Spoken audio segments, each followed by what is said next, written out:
এখনো পর্যন্ত পাক রেঞ্জার্সদের হেফাজত থেকে মুক্তি পাননি হুগলির বাসিন্দা বিএসএফ জওয়ান পূর্ণম কুমার সাউ। এই পরিস্থিতিতে একাধিকবার বিএসএফ এর সঙ্গে দফায় দফায় বৈঠক হয়েছে পাক রেঞ্জার্সদের সঙ্গে, পাকিস্তানি বাহিনীর সঙ্গে, তবে সমাধান হয়নি। একরাশ উৎকণ্ঠা নিয়ে পাঞ্জাবের উদ্দেশ্যে রওনা দিয়েছেন পূর্ণমের অন্তঃসত্ত্বা স্ত্রী রজনী সাউ। ইতিমধ্যেই তিনি রওনা হয়ে গিয়েছেন।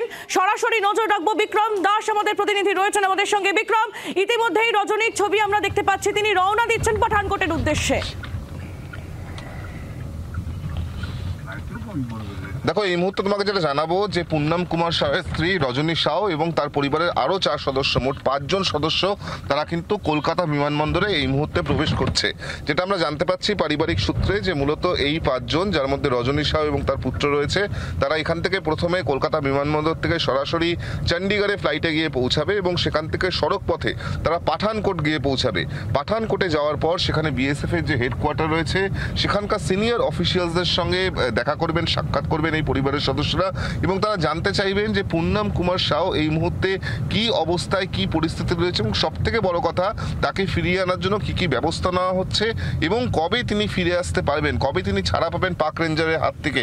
এই প্রশ্ন কিন্তু পরিবারের তরফ থেকে করা হবে এবং পরিবারের তরফ থেকে যেটা বলা হচ্ছে সেখানে যদি ফলপ্রসূ কোনো কিছু না হয় তাহলে কিন্তু পাঠানকোট থেকে তারা বেশ কিছুদিন অপেক্ষা করার পর সরাসরি দিল্লিতে গিয়ে পৌঁছাবেন এবং দিল্লিতে গিয়ে তারা প্রধানমন্ত্রী এবং স্বরাষ্ট্রমন্ত্রীর সঙ্গে দেখা করতে চাইবেন, এমনটাই কিন্তু পরিবারের তরফ থেকে বলা হচ্ছে। আমরা জানি যে পূর্ণম কুমার সাউ, যিনি বিএসএফ এর একজন জওয়ান, যেটা দেখা গিয়েছিল যে তিনি ডিউটি করার সময় তাকে পাক রেঞ্জাররা আটক করে, ভুলবশত তিনি বর্ডার ক্রস করে গেছিলেন বলে মনে করা হচ্ছে, এবং তারপর থেকেই প্রায় 6 দিন হতে চললো, এখনো পর্যন্ত পূর্ণম কুমার সাউয়ের কিন্তু কোনো রকম কোনো খোঁজ তারা পরিবারের সদস্যরা পায়নি।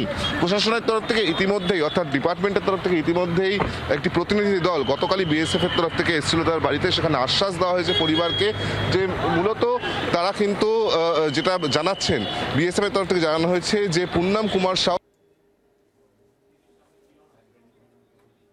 একেবারেই। বিক্রম, তুমি আমাদের সঙ্গে থাকো। যে ছবি আমরা দেখতে পাচ্ছি, ইতিমধ্যে পূর্ণম কুমার সাউয়ের স্ত্রী রজনী সাউ তিনি বিমানবন্দরে পৌঁছে গিয়েছেন। গতকালই তার যাওয়ার কথা ছিল, কিন্তু টিকিটের সমস্যা হওয়ায় তিনি আজ রওনা দিচ্ছেন। যাওয়ার আগে রজনী তিনি কি বলেছেন শোনাবো আপনাদের। কুমার সাউয়ের স্ত্রী রজনী সাউ এই মুহূর্তে আমাদের সঙ্গে আছে, সরাসরি জিজ্ঞেস করবো। রজনী দেবী, এই মুহূর্তে আপনাদের কাছে কোনো রকম কোনো খবর কি এসছে? আপনারা তো আজকে যাচ্ছেন। হ্যাঁ, আজকে আমরা যাচ্ছি। কোনো রকম কোনো কমিউনিকেশন কি বিএসএফ এর তরফ থেকে করা হয়েছে? হ্যাঁ, ওনারা বলছেন কি আমরা জানিয়েছি ওইখানে যে আমরা আসছি। আজকে কখন যাচ্ছেন আপনারা, কজন যাচ্ছেন? আমরা 11টার সময় বেরোবো, 1:25-এ ফ্লাইট আছে আমাদের।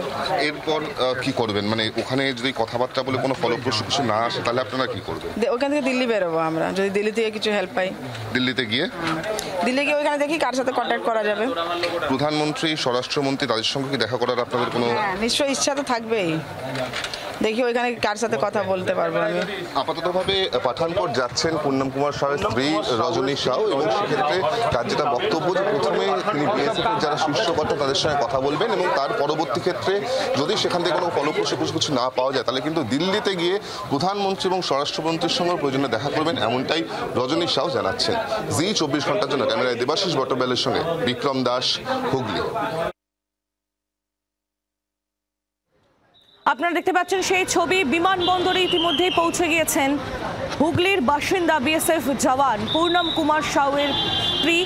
তিনি আজ রওনা দিচ্ছেন, চণ্ডীগড় যাবেন তিনি প্রথমে, তারপর সেখান থেকে পাঠানকোটের উদ্দেশ্যে রওনা দেবেন এবং দিল্লি যাওয়ারও তার পরিকল্পনা রয়েছে বলেই তিনি আমাদের প্রতিনিধিকে জানিয়েছেন। আমরা শুনছিলাম প্রায় 120 ঘন্টা সময় অতিক্রান্ত হয়ে গিয়েছে, এখনো পর্যন্ত পাকিস্তানি বন্দি, পাকিস্তানের হেফাজতে রয়েছে পূর্ণম কুমার সাউ। তার এখনো কোনো রকম কোনো খবর পাওয়া যায়নি এবং একাধিক মিটিংয়ের পরেও পাকিস্তানের তরফ থেকে এখনো পর্যন্ত তার মুক্তি কবে হবে সেই নিয়ে কোনো সদুত্তর দেওয়া হয়নি। এই পরিস্থিতিতে অবশ্যই উদ্বেগ বাড়ছে, উৎকণ্ঠা বাড়ছে। এই একরাশ উৎকণ্ঠা নিয়েই শারীরিক অবস্থা আপনারা জানেন পূর্ণম কুমার সাউয়ের স্ত্রী রজনী সাউ, তিনি অন্তঃসত্ত্বা, আর এই অবস্থাতেই তিনি এত দূর পথ পাড়ি দিচ্ছেন।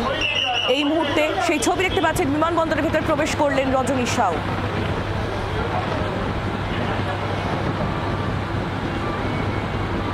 প্রাক্তন প্রাক্তন সেনাকর্তা কর্নেল কৌশিক সরকার এই মুহূর্তে রয়েছেন আমাদের সঙ্গে সরাসরি।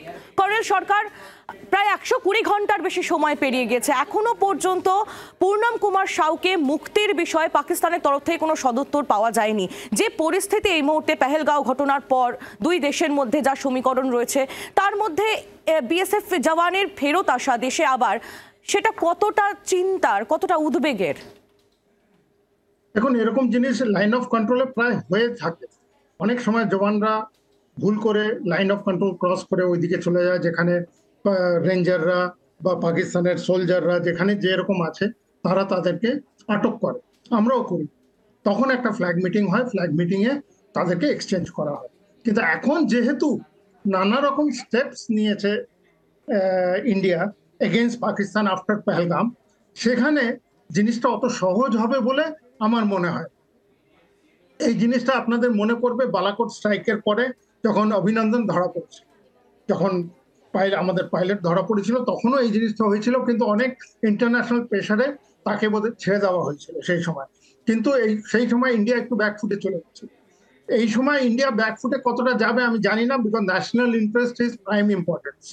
তো সেখানে একেও যেমন ছাড়ানোর দরকার, তেমনি আমাদের মেন যে আমাদের এইম, সেটাও কিন্তু আগে বরকরার রাখা খুবই দরকার।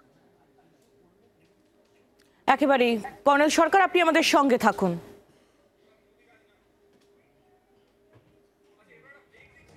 পার্ক রেঞ্জার্সের হেফাজত থেকে এখনো পর্যন্ত ছাড়া পাননি হুগলির বাসিন্দা বিএসএফ কনস্টেবল পূর্ণম কুমার সাউ। তার পরিবার এই মুহূর্তে পাঠানকোটের উদ্দেশ্যে রওনা দিয়েছেন।